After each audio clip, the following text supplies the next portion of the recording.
Hi friends, ಎಲ್ರಿಗೂ ನಮಸ್ತೆ. Welcome back to our channel. ಇವತ್ತಿನ ಸ್ಪೆಷಲ್ ರೆಸಿಪಿ ಕಾಯಿ ಹೋಳಿಗೆ. ಈ ಕಾಯಿ ಹೋಳಿಗೆಯನ್ನು ಪರ್ಫೆಕ್ಟ್ ಅಳತೆಯಲ್ಲಿ ಕೆಲವು ಟಿಪ್ಸ್ಗಳನ್ನ ಫಾಲೋ ಮಾಡೋದ್ರಿಂದಾಗಿ ಈಸಿಯಾಗಿ ಸಾಫ್ಟಾಗಿ ಮಾಡ್ಕೊಬೋದು. ಹೊಸದಾಗಿ ಮಾಡೋರು ಕೂಡ ಇದನ್ನು ಈಸಿಯಾಗಿ ಮಾಡ್ಕೊಬೋದು. ಯಾವ ರೀತಿ ಮಾಡೋದು ಅಂತ ಹೇಳ್ಕೊಡ್ತಾ ಇದ್ದೀನಿ. ಬನ್ನಿ ನೋಡೋಣ ಯಾವ ರೀತಿ ಮಾಡೋದು ಅಂತ. ನಾನು ಒಂದು ಅಗಲವಾದ ಬೌಲಿಗೆ ಒಂದು ಅರ್ಧ ಕಪ್ ಆಗೋಷ್ಟು ಚಿರೋಟಿ ರವೆಯನ್ನು ಹಾಕ್ಕೊಂಡಿದ್ದೀನಿ. ಹಾಗೆ ಒಂದು ಅರ್ಧ ಕಪ್ ಆಗೋಷ್ಟು ಮೈದಾನ ಹಾಕ್ಕೊಂಡಿದ್ದೀನಿ. ಹಾಗೆ ಸ್ವಲ್ಪ ಉಪ್ಪನ್ನು ಸೇರಿಸ್ಕೊತಾ ಇದ್ದೀನಿ. ಹಾಗೆ 1/4 ಟೀ ಸ್ಪೂನ್ ಆಗೋಷ್ಟು ಅರಿಶಿನ ಪುಡಿಯನ್ನು ಸೇರಿಸ್ಕೊಂಡ್ಬಿಟ್ಟು ಚೆನ್ನಾಗಿ ಮಿಕ್ಸ್ ಮಾಡ್ಕೊತಾ ಇದ್ದೀನಿ. ನೋಡಿ, ಚೆನ್ನಾಗಿ ಮಿಕ್ಸ್ ಮಾಡ್ಕೊಂಡಿದ್ದಾಗಿದೆ. ಈಗ ಸ್ವಲ್ಪ ಸ್ವಲ್ಪ ನೀರನ್ನು ಹಾಕ್ಕೊತ ಚೆನ್ನಾಗಿ ಕಲಿಸ್ಕೊತಾ ಬರಬೇಕು. ನಾವು ಚಪಾತಿ ಹಿಟ್ಟಿಗೆ ಯಾವ ರೀತಿ ಕಲಿಸ್ತೀವೋ ಅದೇ ರೀತಿ ಕಲಿಸ್ಕೊಬೇಕು. ಆದರೆ ಚಪಾತಿ ಹಿಟ್ಟನ್ನಷ್ಟು ಗಟ್ಟಿಯಾಗಿ ಕಲಿಸ್ಕೊಡ್ದು.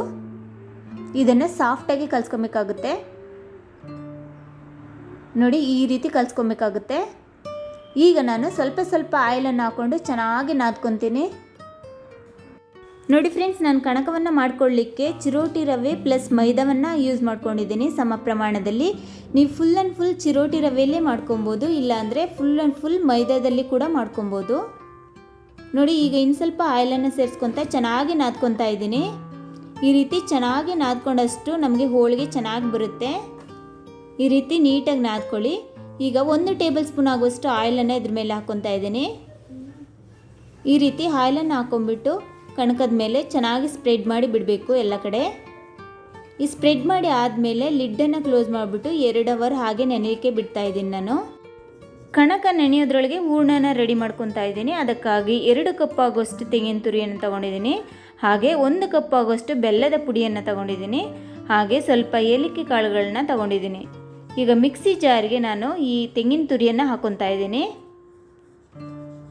ತೆಂಗಿನ ತುರಿಯನ್ನು ಹಾಕೊಂಡಾದ್ಮೇಲೆ ಏಲಕ್ಕಿ ಕಾಳುಗಳನ್ನ ಹಾಕೊಂಡ್ಬಿಟ್ಟು ಸ್ವಲ್ಪ ನೀರು ಸೇರಿಸ್ಕೊಂಡು ಚೆನ್ನಾಗಿ ರುಬ್ಕೊಂಬರ್ಬೇಕಾಗುತ್ತೆ. ನೋಡಿ, ಈ ರೀತಿ ರುಬ್ಕೊಬೇಕು. ಈಗ ನಾನು ಇದನ್ನು ಪ್ಯಾನ್ಗೆ ಶಿಫ್ಟ್ ಮಾಡಿ ಇಟ್ಕೊತಾ ಇದ್ದೀನಿ. ನಿಮ್ಗೆ ಕಾಣಿಸ್ತಾ ಇರ್ಬೋದು, ನಾನು ನುಣ್ಣಗೆ ರುಬ್ಕೊಂಬಂದಿದ್ದೀನಿ ನೋಡಿ. ಈಗ ಸ್ಟವನ್ನು ಆನ್ ಮಾಡ್ಕೊಂಡಿದ್ದೀನಿ. ಇದನ್ನು ಲೋ ಫ್ಲೇಮಲ್ಲಿ ಇಕ್ಕೊತಾ ಇದ್ದೀನಿ. ಇದಾದಮೇಲೆ ಪ್ಯಾನನ್ನು ಇಕ್ಕೊಂಬಿಟ್ಟು 1 ಕಪ್ ಆಗುವಷ್ಟು ಬೆಲ್ಲವನ್ನು ಹಾಕ್ಕೊತಾ ಇದ್ದೀನಿ. ಇದು ಪುಡಿ ಮಾಡಿದ ಬೆಲ್ಲ. ಇದನ್ನು ಹಾಕೊಂಡ್ಬಿಟ್ಟು ನೀಟಾಗಿ ಮಿಕ್ಸ್ ಮಾಡ್ಕೊಬೇಕಾಗುತ್ತೆ. ನಾವು ಮಾಡ್ಕೊತಾ ಇದ್ದಾಗೆ ಬೆಲ್ಲ ಎಲ್ಲ ಚೆನ್ನಾಗಿ ಕರಗಿ ಬಂದಿದೆ ನೋಡಿ.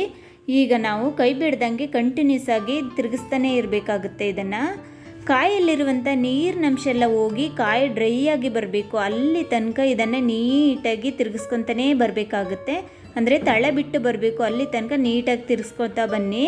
ನೋಡಿ, ತಳ ಬಿಟ್ಟು ಬರ್ತಾ ಇದೆ. ಈಗ ಇದು ಪರ್ಫೆಕ್ಟಾಗಿದೆ ನೋಡಿ. ಇಷ್ಟು ತನಕ ಮಾಡ್ಕೊಬೇಕಾಗುತ್ತೆ ನಾವು. ಈಗ ನಾನು ಹೂರಣನ ತೊಗೊಂಬಿಟ್ಟು ಚೆಕ್ ಮಾಡ್ಕೊತಾ ಇದ್ದೀನಿ. ಈ ಹೂರಣ ಉಂಡೆ ಕಟ್ಟುವ ಅದಕ್ಕೆ ಬರಬೇಕು, ಅಲ್ಲದೆ ಸಾಫ್ಟ್ ಆಗಿರಬೇಕು, ಕೈಗೆ ಅಂಟಬಾರ್ದು. ಇಷ್ಟ ಆದರೆ ಪರ್ಫೆಕ್ಟ್ ಆದಂಥ ಹೂರಣ ರೆಡಿ ಆಗುತ್ತೆ. ಇದನ್ನು ತಣ್ಣಗಾಗೋ ತನಕ ಹಾಗೆ ಬಿಡಬೇಕು. ಆಗಲೇ ನಾನು ಕಣಕವನ್ನು ನೆನೆಲಿಕ್ಕೆ ಬಿಟ್ಟಿದ್ನಲ್ಲ, ಈಗ ಲಿಡ್ ಓಪನ್ ಮಾಡಿ ನೋಡ್ತಾ ಇದ್ದೀನಿ. ನೋಡಿ, ಕಣಕ ಎಲ್ಲ ಸಾಫ್ಟಾಗಿ ಬಂದಿದೆ. ಈ ರೀತಿಯೇ ಇರಬೇಕು. ಇದನ್ನು ಚಿಕ್ಕ ಚಿಕ್ಕ ಉಂಡೆಗಳನ್ನಾಗಿ ಮಾಡಿ ಇಟ್ಕೊತಾ ಇದ್ದೀನಿ ನಾನು. ಈ ರೀತಿ ಚಿಕ್ಕ ಚಿಕ್ಕ ಉಂಡೆಗಳನ್ನಾಗಿ ಮಾಡಿ ಇಟ್ಕೊಳ್ಳಿ. ನಾನು ಹೂರಣನ ಆಗಲೇ ತಣ್ಣಗಾಗಲಿ ಬಿಟ್ಟಿದ್ನಲ್ಲ, ಹೂರಣ ಎಲ್ಲ ತಣ್ಣಗಾಗಿದೆ. ನಾನು ಉಂಡೆಯನ್ನು ಮಾಡ್ಕೊತಾ ಇದ್ದೀನಿ. ನೋಡಿ, ಈ ರೀತಿ ಉಂಡೆ ಮಾಡಬೇಕಾದ್ರೆ ಕೈಗೆ ಅಂಟು ಕೊಟ್ಟು ಈ ರೀತಿ ಉಂಡೆ ಆದರೆ ಪರ್ಫೆಕ್ಟಾಗಿದೆ ಹೂರಣ.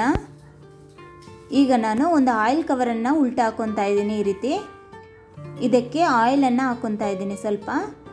ಈಗ ಆಯಿಲನ್ನು ಈ ರೀತಿ ಸ್ಪ್ರೆಡ್ ಮಾಡ್ಕೊಬೇಕಾಗುತ್ತೆ. ಈ ರೀತಿ ನೀಟಾಗಿ ಸ್ಪ್ರೆಡ್ ಮಾಡಿ ಇಟ್ಕೊಬೇಕಾಗುತ್ತೆ. ನಾನು ಆಯಿಲೆಲ್ಲ ಸ್ಪ್ರೆಡ್ ಮಾಡ್ಕೊಂಡಿದ್ದಾಗಿದೆ. ನೋಡಿ, ಕಣಕದ ಉಂಡೆ ಮತ್ತು ಹೂರಣದ ಉಂಡೆಯನ್ನು ಇಟ್ಕೊತಾ ಇದ್ದೀನಿ.